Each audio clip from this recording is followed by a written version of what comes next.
Good evening and welcome to the Bellevue Literary Review. This is our 37th reading. And this year we are going virtual because of COVID-19, but that enables us to invite all of you, the greater audience, to join us. Normally, our readings are held either in Bellevue Hospital here in New York City or at NYU just up the road from us. This is the 15th year of the BLR Literary Prizes. The judges this year were Brian Washington for fiction, Sherry Fink for nonfiction, and Elena Demarone for poetry. And we really want to express our gratitude for our supporters of the BLR prizes, the Vilcek family for the BLR Poetry Prize, the Goldenberg family for the BLR Fiction Prize, and the Buckfar family for the Nonfiction Prize. We also want to acknowledge Ruth Oretz and Albert Knapp for the David Leibowitz Prize for Student Writing. The 2021 BLR Literary Prizes are still ongoing. The deadline is July 15th. Please submit your best fiction, poetry, nonfiction on the themes of health and healing, and you can find the information at blreview.org. The judges for this year are Dan Chaon for fiction, Kay Redfield Jameson for nonfiction, and Jen Bervin for poetry. Coming up in the fall will be our special theme issue entitled Reading the Body, and we're very excited for you to see what will be coming in our fall issue.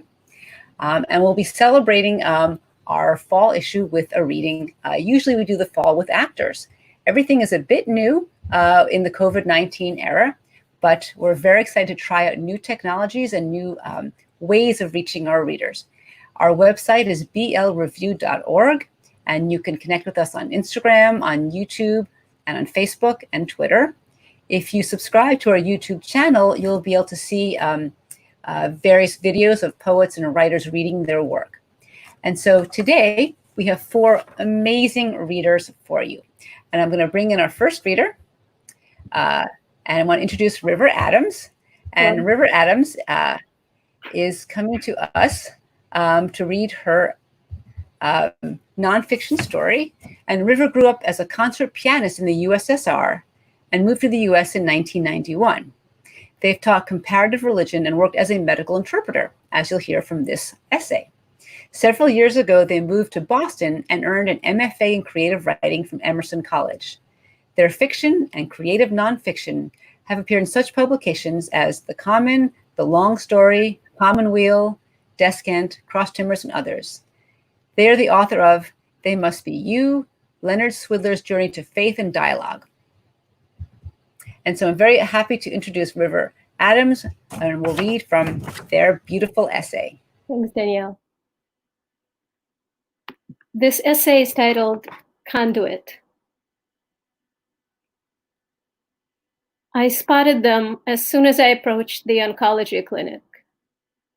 It was the low ruckus of bubbly Georgian conversation that splashed like a mountain river above the murmur of the waiting room that made me recognize them. The hospital didn't have a Georgian interpreter on staff, but most immigrants from the former Soviet Republic spoke Russian, so I'd been called. They were mother, grandmother, and a teenage girl, slight and lovely, as transparent almost as rice paper, a dried up tiny arm curled into her side.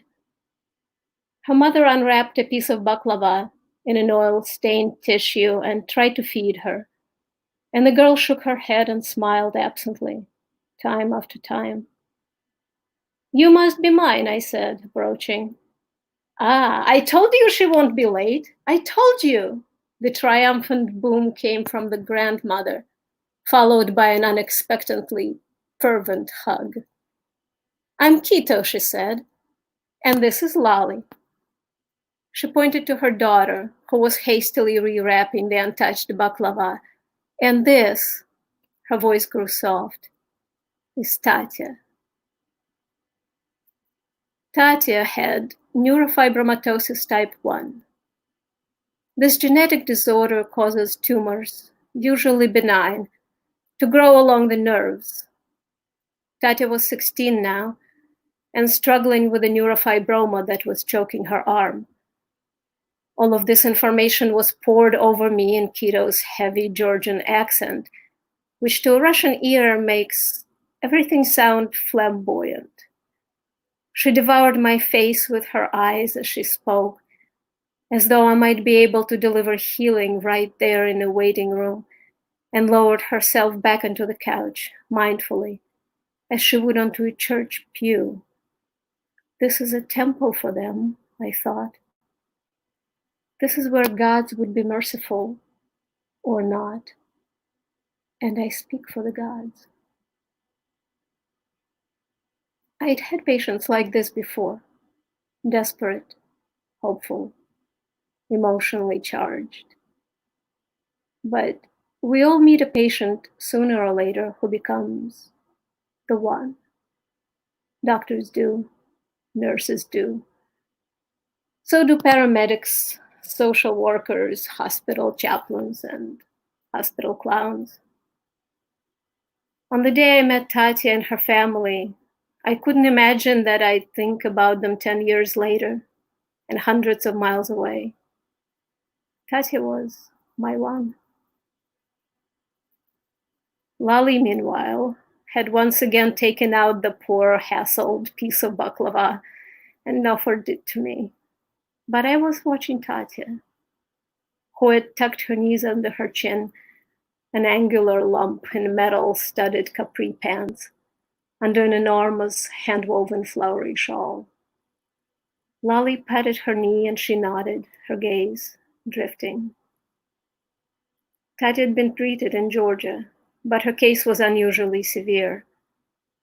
Here in the US, they'd come to one of the best children's hospitals in the world. They'd come in supplication. They'd come for a miracle. Lali held the baklava closer to my face. Please, take a bite. You need sweet in your life. I tore off a symbolic piece and licked the offering from my fingers. It tasted like memory. Tatia Guga Shalai? The curse in the entertainment of immigrants is hearing the locals pronounce our names. That's us. I shepherded my Technicolor flock through the door. Tatia had had a consultation and an MRI. This was results day. But as soon as the white coats filled the exam room, I knew something was wrong. The oncologist and I exchanged a quick, quiet glance because he knew that I knew. Most of the time, interpreters are present only as voice, the voice of the patient, the answer of medicine. We are meant to serve as unobtrusive conduits of information, and conduit is the default of medical interpreting. We are instructed to look down when we talk, to avoid eye contact, to encourage the patient and doctor to talk to each other and not to us. But in that room, all 3 generations of women focused on me, surrounded by his snow-clad posse, backlit by the abstraction of computer images discernible only to the initiated. The oncologist was an unreachable, all-powerful God.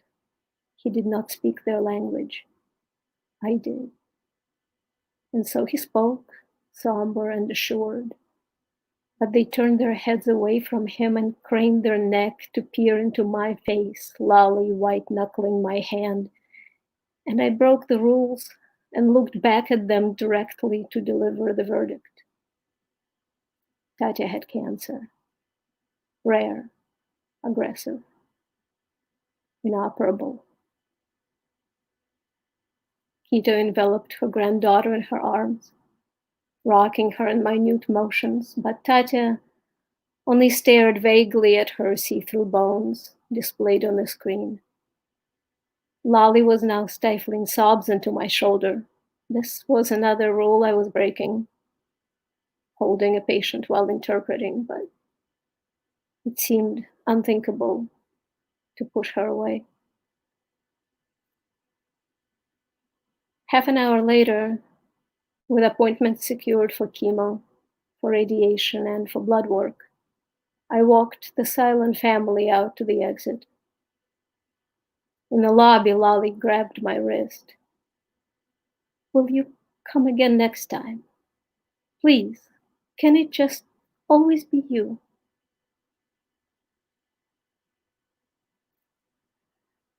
Over the next year, Tatia came to the hospital 1 to 3 times a week. She did better, then worse, then better again, and I interpreted at all their appointments. Hito and Lolly handed me articles about neurofibromatosis and city maps they couldn't make sense of. I spent evenings doing futile research just to make Hito feel better. My life revolved around Tatia. Tatia herself never spoke much. Her family boasted of her once-in-a-generation mind, and I knew she was planning for college. I thought she'd end up in physics or engineering. Most of our limited conversations revolved around the MRI machine. Soon, Lolly began to bring food for 4 to every appointment, and I inhaled the odors of Georgian cuisine and savored their inimitable accent. So familiar, unmistakable. They were the breath of my hope-filled past, my youth, my home, before the world started referring to my homeland as former. I began to catch myself saying "we" when discussing Tatia. "We didn't do well with this drug. We'll have to see after the next scan." On the afternoon of June 6th, I hurried in as usual for Tatia's treatment session. Her cancer had proved unyielding, and some weeks before we had begun an experimental therapy designed to starve the tumor of blood supply. At the sight of me, Lolly opened her arms, Hito clapped, Tatia smiled, squinting like a cat in the sun. I went through the hugs. "Is there good news?" Tatia held on to me with her good hand. Mischief was stirring uncharacteristic sparks of life in her eyes. "Happy Pushkin's birthday," she said. "You celebrate, don't you?" Naturally, I celebrated. Alexander Pushkin is the soul of Russian prose, the heart of Russian poetry, everything that makes us who we are, the yeast and frosting of my mother tongue. He is the Mozart of Russian literature. Words poured off his pen with such playful ease that perfection's been defined by them for 2 centuries. In Russia, June 6th is Literature Day. Hito plunged her hands into her bag and emerged with a cardboard box gripped by a turquoise ribbon. I hesitated. Accepting gifts from patients is ethically dicey, yet everybody occasionally does it. Doctors, nurses, speech pathologists, physician assistants, receptionists, hospital clowns. It's always a judgment call. I looked at the box and 3 beaming faces, Tatia laughing. In between wows and you shouldn't haves, I untied the bow and opened the box. It was a single teacup, white, delicate Lomonosov china, classic latticed pattern. It was breathtaking. "Russians drink tea when we drink wine, don't you?" Hito said. "For every good and ill." She squeezed my shoulders and I felt a hoarseness in my throat. But I was on a job. Can't forget that. "That we do," I said. "We drink a lot of tea." Later that fall, I got a call from the office that The next appointment was canceled. This has happened before, when Tatia got sick, weak out of transportation. Rescheduled, I asked? No, just canceled. I called the family at home, no answer. Once, twice, 3 times, ringing, endless ringing. The next time I was at the hospital, I went to the office and checked. No more services requested for Tatia. This was odd. I walked over to the oncology clinic and asked what had happened. We're not supposed to tell you, they said. HIPAA. Privacy. Yes, of course, I understand, but you know me.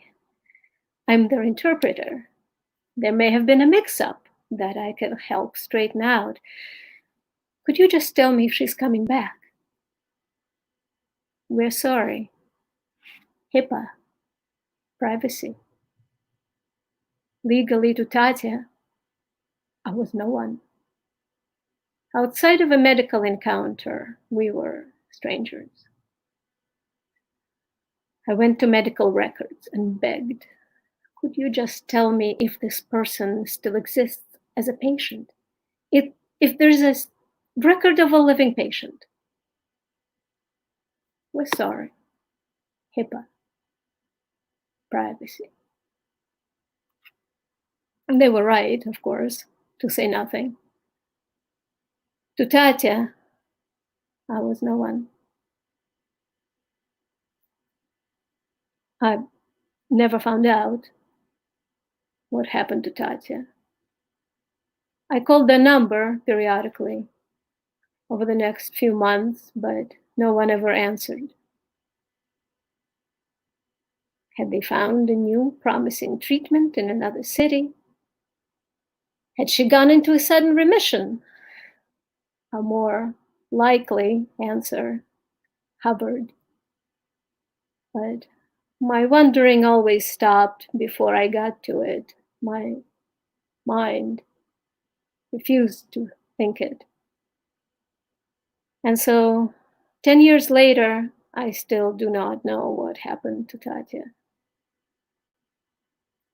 When my mother was diagnosed with breast cancer 4 years ago, I stood behind her shoulder where interpreters stand. She had told no one about the growing tumor until it was the size of an orange, and the cancer had spread to her bones. I had no time to think during the early weeks of the diagnostic whirlwind, biopsies, labs, and scans. But later, through the years of doctors' visits, procedures, infusions, and CT scans. And then, amidst my mother's daily steady decline at home with the hospice nurses, thinking became inescapable. Every day I stood behind her shoulder as the conduit, being her voice and the voice of medicine. She pulled her favorite flowery shawl around her shoulders and clutched on to my hand. Once again, I broke the rules. I held her. I spoke for her. I looked her in the eye. I dried her tears and stroked her hair and tried to feed her bits of black Russian bread in hospital waiting rooms. We're not really supposed to interpret for our own families. I broke the rules, and often I thought of Tatia. My mother is gone now. I still break down when I come across her portrait, her handbag, or her glasses tucked away on a nightstand. She died at home with me, her last days peaceful and unconscious. I keep her flowery shawl draped over her favorite chair, next to the cupboard that holds Tatia's cup.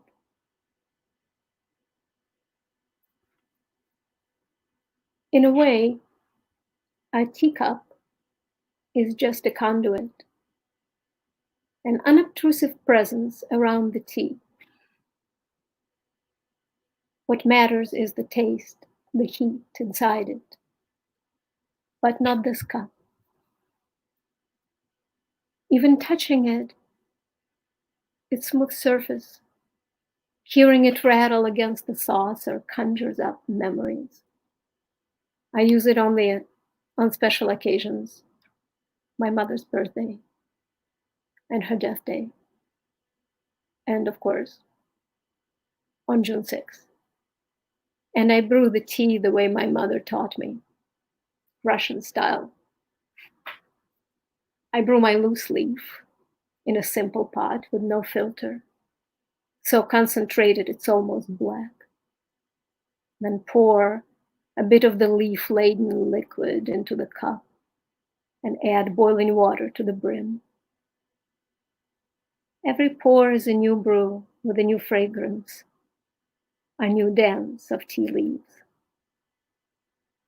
The cup is cold when I take it out of the cupboard, but it warms up when I fill it with tea.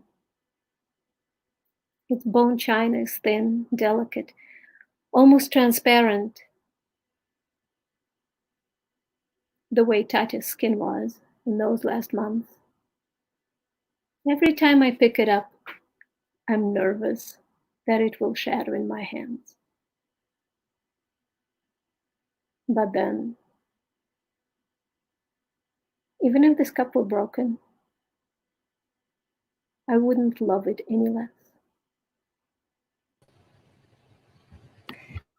Thank you, River. That was beautiful. And I have to say, having edited that story with River, we've been together through many, many rounds of editing. And editing is really an evolution of a story. It starts out in one form, and then you work together to pull out different aspects, shine different parts. And it's watching an evolution and watching this essay grow and flower has been an incredible experience. Thank you, River, for that beautiful reading. And River Adams, wonderful writer. Follow their work, and you'll see more great things from them. Thank you, River. My pleasure. Okay. And now it's my pleasure to introduce Moncho Alvarado. Moncho Alvarado is a Latinx two-spirit poet, translator, visual artist, and educator. They've been published in many literary journals. They are recipient of fellowships and residencies from the Helen Wurlitzer Foundation, Lambda Literary, Poets House, Troika House, the Summer Seminar at Sarah Lawrence College, and won the Academy of American Poets John B. Santorini Award for Excellence in Poetry. They received an MFA from Sarah Lawrence College, where they were awarded the Thomas Lux Scholarship for dedication to teaching, demonstrated through writing workshops with youths in Sunnyside Community Services in Queens, New York.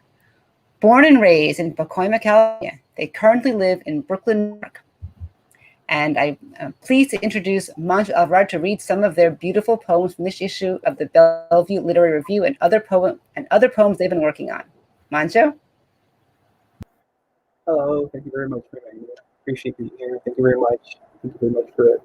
Moving story, really appreciate it. I'm going to read 3 poems. This first one's called 3 Eagles Flying, after Laura Aguilar. 3 Eagles Flying. Eagle 1, built alive, song of stars, of devoured snakes, history of camps, hours, hours. All men created equal, us, even us, and detained like an ampersand, enclosed by sky, a wall, a long silent here, passports, ink, plastic, paper, deserts, rivers, suns, stars, familiar, beautiful. Inside us sings Eagle 2. Ama, did you come here to become someone? Is there a safe way to free my family and friends? Can you find out who killed our Tia? Are we always beginning? Tia, your name breaks outside of me. Why? Where does my English start and my Spanish ends? How many times did you leave your name behind? How does a foreign color look like? Eagle 3, don't be afraid. For all incidents, a hymn, our birth certificate, everything around us, the future, dance to cumbia, rock en español, salsa, merengue, banda, to cheer your friend when they sing serenas como la flor at karaoke, to drink shots of tequila with friends and family at every nephew's birthday, to eat chile rellenos, huaraches, pelotas con chile y limón, menudo, pozole. All of us contain 100 trillion cells inside of this human body, yet ancestors. And now, pronoun, interstate between elements in a compound word to infer him, her, them, selves, island, islands, ancestors. When you saw yourselves in a body of water, reflection looking at you, did you dive inside to search more of you? Or did you cry seeing yourself fly? This next one's called Happy Father's Day. I held 40 years of woman in my hands, feet blazed copper from 10-hour shifts, massage vapor up on your feet. There are cracks, scrapes, cuts, corn, blisters, sneaker indents. The mint would free your breathing. A bouquet of air, a bloom I learned from your every breath.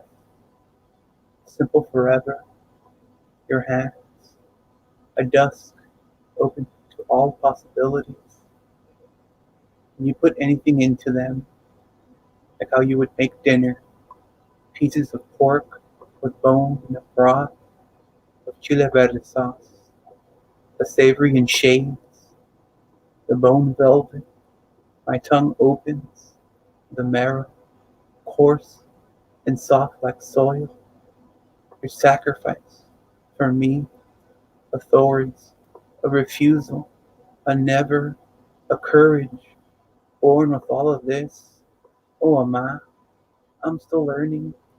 Light exhausts into everything, expecting nothing back. I suck the dime and let go of words. This is my last poem. This one's called Dear Ama. Dear Ama, you can't gel a revolution was tagged on the side of a Wendy's.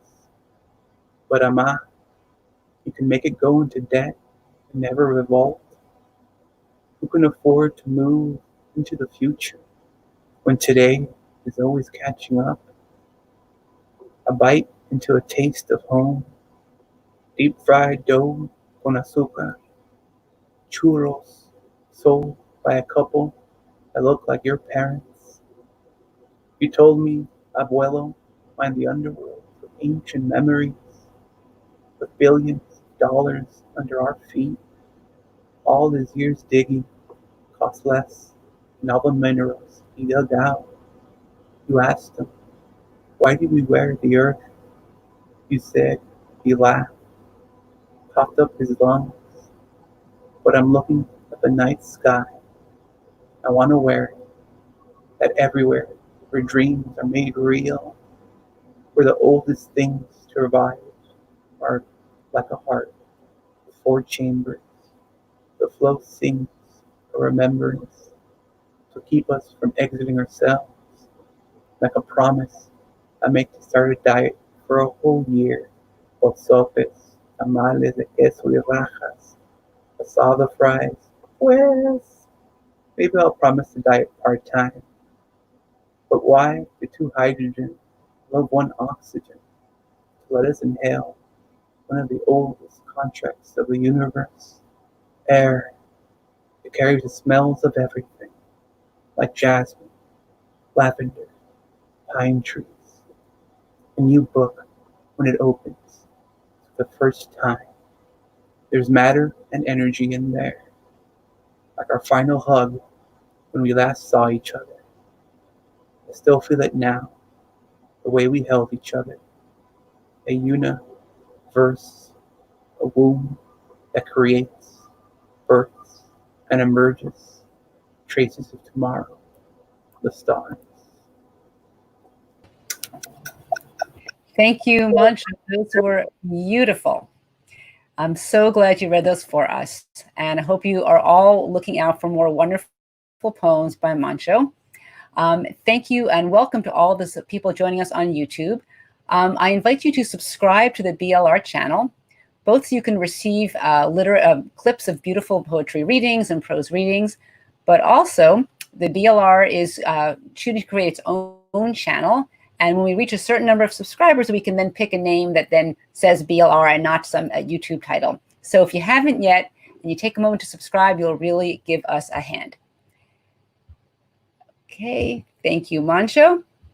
And now I'm happy to introduce Brady Brickner-Wood. And Brady's work has appeared in Plowshares Online, in the Bellevue Literary Review, in the Harvard Review, Quarterly West, and many other places. He was born and raised in New Hampshire, but he now lives in Austin, Texas. Brady, and it will be reading to you from a beautiful story, and I'll let him take. Thanks, Danielle. This story is called Shrine Room, and I would like to thank Suzanne McConnell, who works for the BLR, for helping edit this piece. It is not an unusual day. You dribble an underinflated basketball down Crestview Circle and imagine a life that isn't yours. In your mind, you sink a clutch shot in the state title game and tell reporters that although you were not always a hero, you always had heart. Like instead of quitting last year, your freshman year, after Coach Lasden told you that you were the worst athlete at Simon Meyer High School, that your wraparound athletic goggles made you look subhuman, that your knee contusions and wrist rheumatism were signals from the universe not to play sports. You started doing lunges and jumping jacks in the backyard to prove to Coach L and all the other haters at Simon Meyer High that you were actually very much human. You do a series of lightning quick crossovers, stutter step, and pretend to pull up from 3, swoosh. It's your favorite time of day, twilight, when the streets are empty and time has stopped just for you. You decide to envision an in-game scenario, so you ask Mike, your favorite imaginary broadcaster, to announce one for you. Mike adjusts his headset, straightens his tie, and clears his throat with haughty sophistication. Welcome back, folks, and what a game we have here for you. The score is tied at 80, a state championship on the line, and Grant Bad Boy Seeger has the ball just over half court. You grin, eyeing the fictional defender guarding you, who is huge and muscular and way cooler than you in real life. If he were real and you saw him in school, he would probably call you a twerpy little pussy and slap your books out of your hands. Seeger blows by his defender, makes a move to the basket, rises for a jumper, but the ball careens off your shoe and sputters into an off-road embankment. You run after it and see it sitting in a pile of leaves and poop-textured mud. You spin it several times between your fingers, then wipe it dry on the sides of your shorts. Sheesh, you say, not my day, Mike. Well, when is it ever your day? You have to agree with Mike's logic here. You thank him for his honesty. In a world full of assholes, it's nice to know that there are at least a few good people, real or imagined, who support you no matter what. Did you just say what I think you said? Mike asks in shock. The A word? You flush and apologize internally, but it doesn't matter. You fudged up. If Dad heard you say a-hole, he'd ball up his fists and glare at the ground and implement that nasal breathing strategy he learned in anger management class. Before Mom forced him to enroll, Dad often broke things over his knees, an old rake, the legs of an antique wicker chair, and punched walls and cabinets, his face beet red and bloated, the veins in his neck swiveling like garter snakes. Only twice did he hit you, but both times were bad.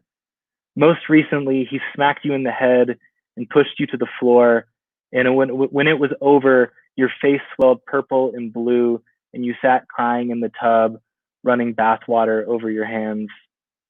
That's when Mom sent him to anger management, which didn't really work. Even now, if you miss a patch of grass while mowing the lawn or overwater the hydrangeas, Dad scrunches up his nose and grinds his teeth and says things like, "You worthless shit," or "You fucking idiot," before storming off to the shrine room and slamming shut the door and chanting his made-up chants and gonging his bell and lighting incense that make the whole house smell like kerosene. Occasionally, Dad apologizes after some solo time in the shrine room. Not always, but sometimes. "Forget all that," Mike says. "Just keep working on your handle." You sashay the ball between your hands and shuffle your feet side to side. Tryouts are next week, and you can't wait to show Coach Lasden the new crossover you've been practicing all summer. Then your dreams will turn real. You'll hit a game-winning jump shot, and your teammates will hoist you in the air, and Mrs. Nancy, the beautiful neighbor lady you sometimes spy on, will sit in the front row and hold up a sign that says, "Grant, come over to my house tonight." Sally Carmichael will rush the gym floor and tell you that she loves you. She always has. The entire gymnasium will chant your name as confetti spills like rain from the ceiling. "What are you doing?" Mike asks, removing his headset. "Fantasies are 100% not allowed." Mike is right. Even he isn't allowed. Fantasies are in strict violation of Copaism's imagination protocol. Dad's theory is social validation is fruitless, and to crave it is to crave pain. Copaism is Dad's made-up religion, which, after 6 years of practice, you still do not know the rules or tenets of. There are trends, sure, things that give shape to the faith, i.e. morning meditation, where you and Dad sit cross-legged in the shrine room with your eyes shut, listening to heavy metal.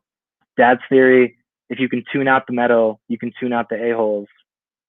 There is of course the world healing chant, Maka Om Maka, that your family performs every single night before bed. And yes, there is also Copaism's homage to Buddhism, the mala beads and tall faux gold Buddha heads and stacks of incense. Although from what little you know about Buddhism, the connections between it and Copaism are semiological at best. Copaism has no text or scripture or instructions. Dad says it's an intuitive energy force you have or don't have. You don't know how Mom actually feels about Copaism. When Dad returned from a meditation conference and created the religion, you would often ask her what was happening. "Your father is finding his way," she said one morning in between bites of toast. In the first few months of Copaism, when Mom came home late from the veterinary hospital, still in her pale blue scrubs, and Dad was meditating in the shrine room, you ran to her and pleaded, "Please, Mom, no more healing chants." She'd put her hand on your cheek and assure you it would be okay. You have always loved her hands, soft and warm, nails as clean as china.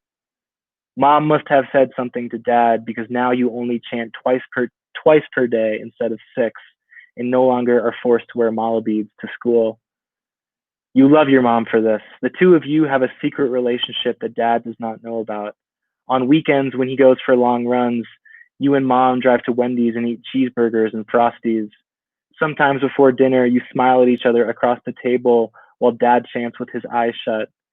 Just this small smile lets you know you belong to her, and for now, this is enough to keep you going. But Mom has not been herself lately. Sometimes after work, she walks straight to the bedroom without speaking to you.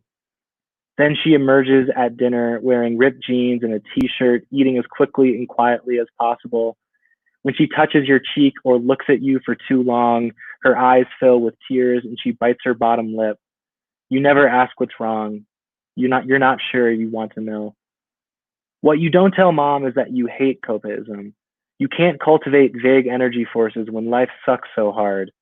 When Brian Mulder, the feathery-haired soccer captain, calls you gazelle fucker or faggot fairy almost every day after Spanish class. When Sally Carmichael, who you love, makes vomiting gestures to her friends when you ask what page the algebra homework is on. Sometimes you think you should be dead. It's not all hopeless, though. Things will turn around if you make varsity, so you bounce your flat ball on the pavement and consider a life that isn't yours.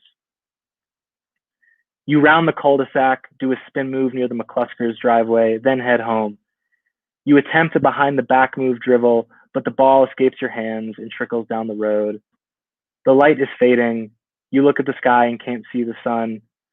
Soon mom and dad will be home and you'll be forced to do homework, chant a world healing chant, eat a quinoa and green pea salad, and be in bed by 9.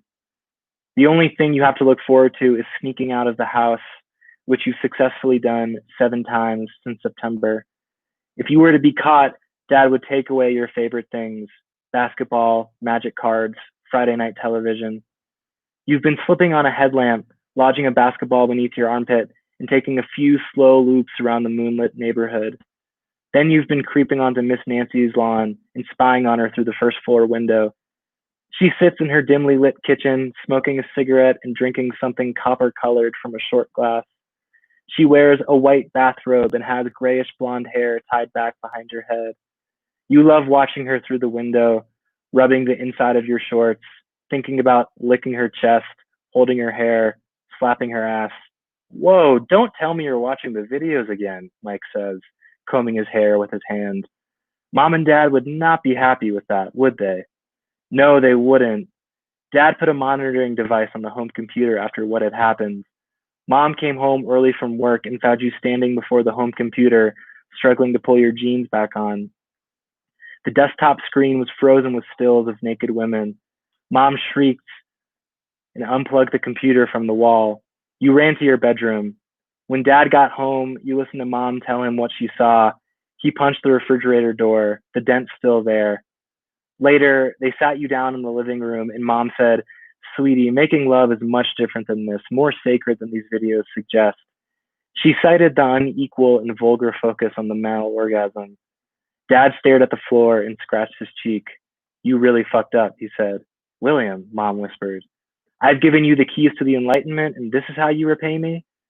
You stammered out a response, but dad grabbed your wrist and told you to quit talking. And now, 2 months without the videos, you often feel some strange pain in your chest, a little knot left of your sternum. It comes at night, in the dark, as you masturbate to the blackness behind your eyes or the blistered image of Sally Carmichael's face. What's wrong with me, you wonder after coming into your palm. Why do I feel this way? You don't know, but you hope that any combination of A, basketball stardom, B, sex, or C, an acne cure will ease your pain. Once you make varsity, you will abandon copaism and have sex, preferably with Sally, but any girl, you're not choosy. Then your skin will clear and people will finally notice you. But again, if you're being totally honest, you're sick of imagining what could be. You're 15, too old for fantasy. You close your eyes, listen to the birds. In your mind, you relive Roger Barton calling you a cunt face in the sophomore hallway, pointing at the acne on your cheeks. As the laughter poured in, you sprinted away to the library bathroom, where you locked the far stall door and drew your knees to your chest and shook quietly until the bell rang. "You're better than that, Grant," Mike says, loosening his tie. "You're a hero, remember?" If you could do it over, you would stand nose to nose with Roger, with your fists jammed tight. You would prove to him and everyone else that you, Grant Seeger, are not afraid. If that meant a fist fight, you'd go down swinging. When you look up, you realize you are outside Miss Nancy's house. You swivel your head around the street. Only the birds are watching, so you tiptoe onto her yard. Then you tuck the ball under your armpit and dash to the side of her lawn, swerving behind a tree. You've never spied on Miss Nancy in daylight, and the risks are gargantuan. As you hide behind the pine, your heart batters beneath your shirt. Your eyes move toward the window, which is roughly 20 feet away. There, you see Miss Nancy sitting in a soft chair, wearing a low-cut tank top. Wowza, Mike says, she's sure something. You study her appearance to remember for later. A wrinkle-free face, dimples like crescent moons. How old is she? 40, 45? Who cares? Beauty is beauty. You want Miss Nancy more than you've ever wanted anything in your life. Not in a pervy way, but in a sort of platonic way. What did platonic mean again? Mr. Cole said it a lot during third period. You remember thinking the word sounded right, something you could say one day in front of a girl and be thought of as smart.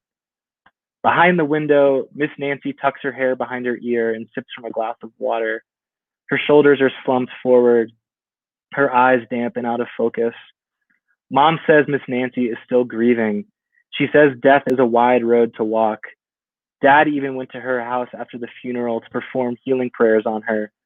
Mom told him not to go, said it was too weird, but Dad insisted, said Miss Nancy needed love. To which you thought, didn't Dad call Miss Nancy a whore in Shaw's when she wore that low-cut tank top? And didn't Dad threaten to report her to the Shaw's manager for indecent exposure? Didn't he tell you not to look closely at a grieving woman's chest? But now it is just you and Miss Nancy. No Dad. You luxuriate in the sight of her tank top, lace-trimmed, floral patterned. You harden in your shorts and creep closer to the window, ducking behind another tree. Maybe you should go knock on her door. Maybe you are exactly what she needs right now. Didn't she wink at you in the Shaws that one time? Catch your stare and hold it in the checkout line? Wait, holy shit. Dad, in the window, standing over Miss Nancy, hands on her shoulder, moving in an up-down way, massaging, whispering into her ear, kissing her ear. Miss Nancy lifts her chin, implants a kiss on Dad's face. And then they kiss for a long time. Behind them, it's dark. Shadows shift over their faces. You watch, transfixed, terror blooming inside you. The air outside tastes sharp, like that thick, flaky salt Mom buys at the fish market. And Dad is kissing a woman that isn't Mom. And then, mid-kiss, you and Miss Nancy meet eyes. She startles in her chair. Dad's cheek grazes her chin. He says something, then freezes. His eyes shoot to the window. Everything south of your knees shake. Dad recoils into the shadows. Miss Nancy dips her chin and shuts her eyes. Time slows and stops. You feel glued in place until a manic thought arrives. Move. You sprint full speed from the lawn, pumping your arms violently. The road becomes soggy and dreamlike, the trees and asphalt blending into each other. You can't think straight. There is no way you will ever unsee what you just saw, your father and Mrs. Nancy kissing in the, ow. Your face is suddenly squished into the pavement. You taste blood on your tongue. You try to move, but a heavy force holds you down. What are you doing? Dad growls, looking into windows. You groan and wiggle beneath him, your teeth nearly touching pavement. Sneaking around, were you? Dad says. What did you see? He grips your neck with his hand. His knee is on your spine. He has tackled you, you realize, in the middle of the street. Breath rushes in and out of your mouth. He brings his face so close to yours that his lips touch your cheek and his beard scratches your ear. You hear a branch snap, a tussling in the woods. You inhale deep through your nose, smell the lipstick on Dad's breath. Or are you imagining that? What does lipstick smell like? I asked you a question, Dad says. Please, you say, please get off me. Both of Dad's hands are around your neck, his thumb and index finger pressed firmly into your skin. You grit your teeth and writhe below him, tears storming your eyes. Here, under partial strangulation, you come to a meaningful decision. You resolve to kill your father. Yes, whenever you get out of this pen, you will take a baseball bat and split it over his head and watch the blood spurt from his skull like lava from a volcano. I'm going to count to 10, Dad says, and if you don't answer me, but you have passed into a state of calm and now attain another realization. Dad can no longer hurt you. He can beat you until you're blue, but he cannot stop you from telling Mom. You have full power over him. You saw him kissing Miss Nancy. You can tell Mom. You almost want to laugh, but instead you cough. Dad's knee digs further into your spine. 4, 3, I can't speak if I can't breathe, you say. Then, as if lifted from water, Dad's weight comes off you. You push yourself to stand. Your body feels wobbly and unstable as you take huge gulps of afternoon air. You twist your neck side to side. There is probably bruising. The now golden sky glows in holes through the trees. You feel light, unafraid. A lawnmower moans in the distance. A robin chirps 2, 3 times. You face your father, who stands several feet away, his fist mashed by his hips, his chest rising and falling beneath a red flannel shirt. Something is about to happen, you know. Your fingers dribble against your thighs. Who are you kidding? Mike says, smiling into your mind. You can't hurt this man. He'll destroy you. You think, enough, Mike. Another calm comes over you. Swift and full, a field of unafraidness. The world outside feels lush, tactile. The wind, the lawnmower, the robins. Dad is panting, his face swollen and red. Anger, you realize, is Dad's fear.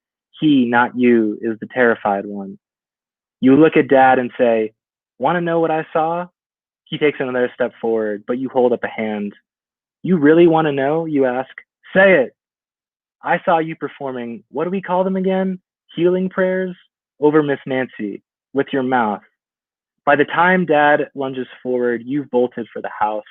You're not fast, but with a slight head start, you can maybe reach the front door before him. So you run, soar, you tear through the house and lock it from the inside. You hear Dad jingle the knob and scream. You run straight to the bedroom and grab a wooden baseball bat. Gripping the handle tightly, you walk leisurely toward the shrine room. When you reach the threshold, you hear Dad burst through the front door, no doubt having used the spare key under the doormat. But it is too late. You close the shrine room door and carefully lock it. The room is pitch black, windowless. You fumble over to the far shelf where there are 3 scented candles. In the dark, you light them one by one, and the room illuminates into a soft amber. Dad's fists and feet pound against the door. You smile, walking the room's perimeter, studying the Buddha heads. Your fingers gently graze a framed photo of Timothy Leary. You dip your nose toward a stick of incense. Fruitless, you think. In the shadow of the flickering candles, you raise your bat and shatter the Buddha heads. With an outstretched arm, you clear the incense and books and prayer beads off the shelves, watch them crash unceremoniously to the floor. Dad shouts beyond the door, and it sounds like sheet music. The shrine room is yours now. But then the door blasts open, and Dad is on top of you. A crack of pain whips through your head. You scream. A hot white flash sears your temples. You shriek and kick your legs. A numbness engulfs your face. The pain blurs. Blood funnels down your nose. You know by the coppery taste, the wetness on your chin. But this is the last time, the last beating. It almost feels sweet. You savor the blood, the pain. In the shrine room, your eyes beaten shut, you flash a wide smile. You see the form of your father standing, taking a step backward, shaking in the shadows. It's over, you say. Dad's grumbly voice is making sound, but you just laugh. I win, you say. I win. Thank you. Brady, that was gripping. Thank you so much. What an incredible story. And, you know, we receive about 4,000 submissions every year to the BLR. And so we read through lots and lots of manuscripts, and so many are wonderful. It's always difficult to choose, but I remember coming across this one in the slush pile, as we call it, and being so taken right away. And I'm glad Suzanne was equally taken and took on editing this amazing piece. Thank you so much. Thank you. Yeah. Okay. And we're going to close with Bern Mulvey, our final poet. Bern Mulvey's first book, Fat Sheep Everyone Wants, The Fat Sheep Everyone Wants, won the Cleveland State University Poetry Center Prize. And his second book, Deep Snow Country, won the Field Poetry Prize. He's also published 2 award-winning chapbooks, The Window Tribe and Character Readings, and over 100 poems in literary journals. He teaches writing at Arizona State University. And let me bring Bern to the stream. Okay, Bern, unmute yourself and take it away. Okay, hello. This first poem is dedicated to my brother. Ode to Bad Genes. You know what I'm talking about, like you were born in them. That flex, that bend and tuck, that tight hold in just the right spots. My brother and I each got a set. Baby blue, birthright, the only thing our parents left worth a crap. But now they're tearing inside, an inside job, Dutch Dyke, and we're out to fingers. Our kids too, the same genes. My eldest son's ripped on the way home from high school. No reason or warning, a total loss. We've tried returns but can't. That we had receipts, had so many tests, we've given up on tests.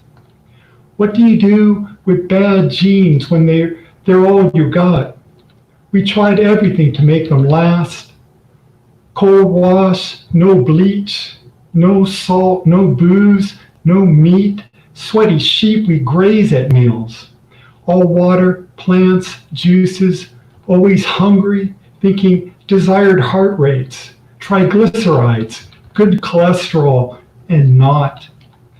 And the doctors shrug, say, well, the genes are bad, as if anybody has a choice but to wear those genes with pride, hope, until they wear out.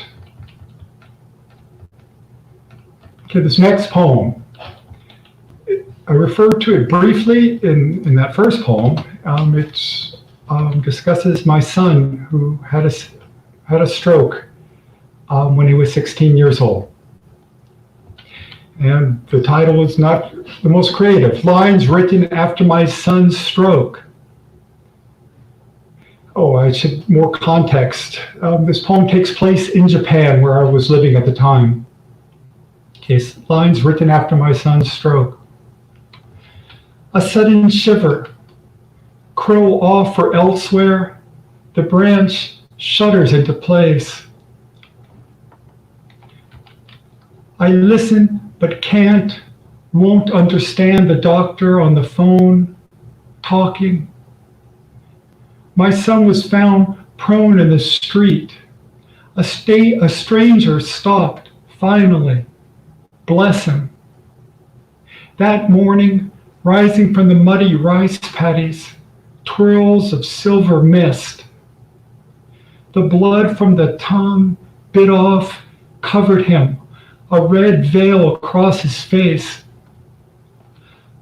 I am here to save you, said to a potted plant, empty waiting room.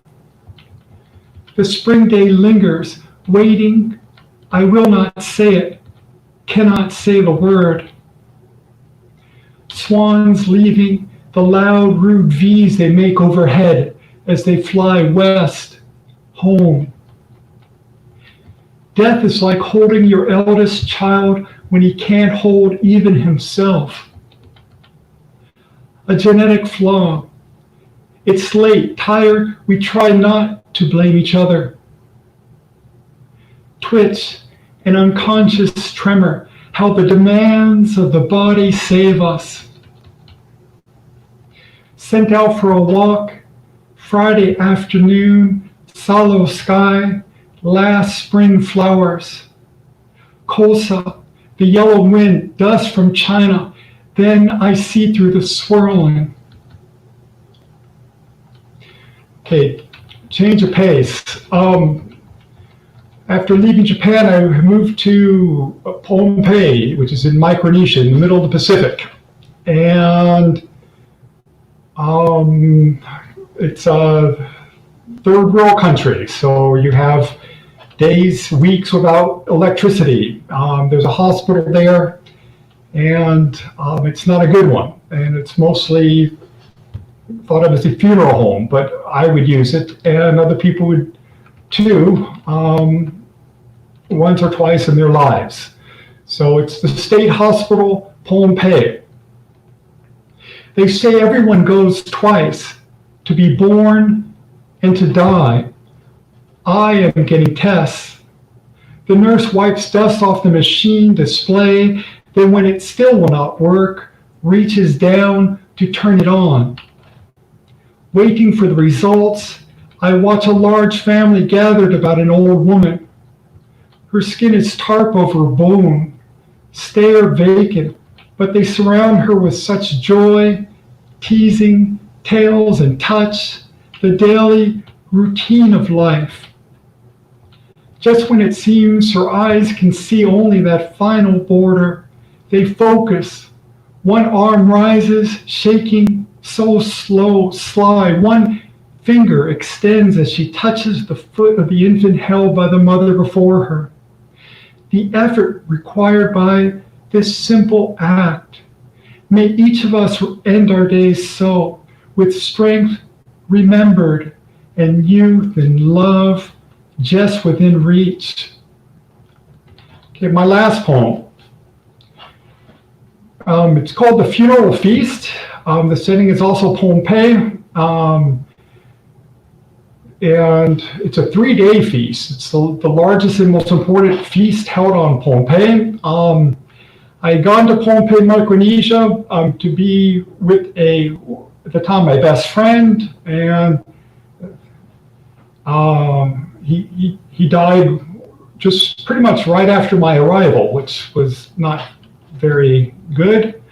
I was obviously devastated, but the interesting thing about being on Pompeii is that they celebrate death and they hold funerals in a very different way than I was used to.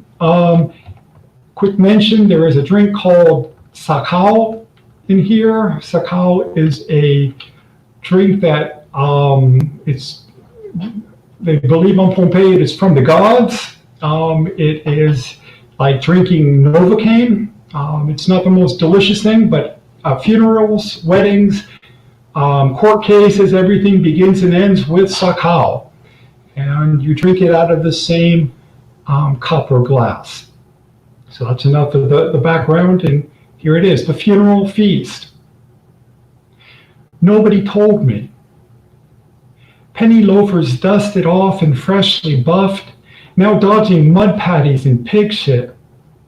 Black slacks lined with dirt, iron collar so crisp at 9 a.m., wilted by 9:15. I'd come to wail and howl, as they say, my best friend dead, while about me the men shirtless pounding the rock, the sakao root, a song to keep rhythm. Women too with song and trays, taro, bananas, breadfruit in their piles like green skulls, turkey tails dripping juices, chicken thighs in rows long and deep.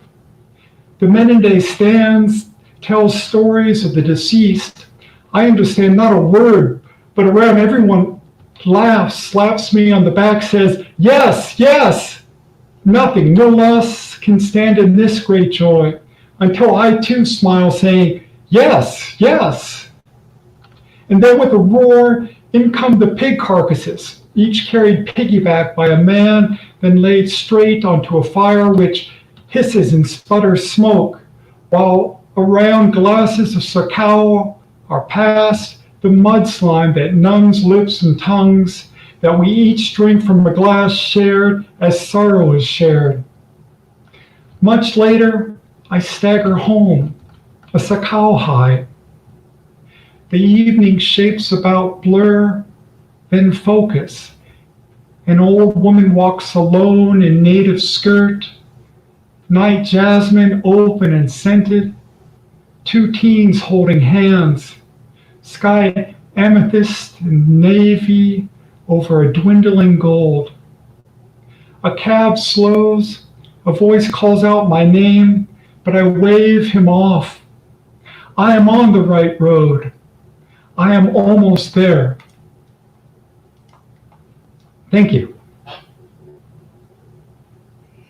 Thank you, Bern. Those were beautiful. And thank you for taking us on a little trip around the world. One of the things we love about the BLR is that it takes us to many places we haven't been before. And thank you all for joining us for our first online reading. We've had 37 free public readings. This is our first online. We've done them through hurricanes. We've done them through all sorts of ups and downs, but this is the first time we can't physically be in our beloved Bellevue hospital. We are a hospital, and certainly COVID-19 affected us greatly, as with all the hospitals around the country and around the world. Luckily, things have calmed down, at least here in New York, although in many other places, there's still a lot of work to be done. And I'm so pleased to have been able to feature River Adams, Moncho Alvarado, Brady Brickner-Wood, and Bern Mulvey. These are 4 of our writers. We have many more. You can see right on the YouTube screen, there's a link for ordering this issue. It says pre-order, but in fact, it's the issue is already being printed, so you'll get your copy. It's a beautiful new issue. I'll show you here some of the previous issues of the BLR. This is one of them. Here's another one. And all of them feature contemporary art. And here is a third copy here. And if you'd like to support the arts, I mean, many artists have taken a hit during the pandemic, consider subscribing to the Bellevue Literary Review. You can buy a subscription for yourself. You can even buy a gift for a friend. And there's more information on our website, blreview.org. And thank you so much for a wonderful evening. And we'll see you at the next reading. Good night.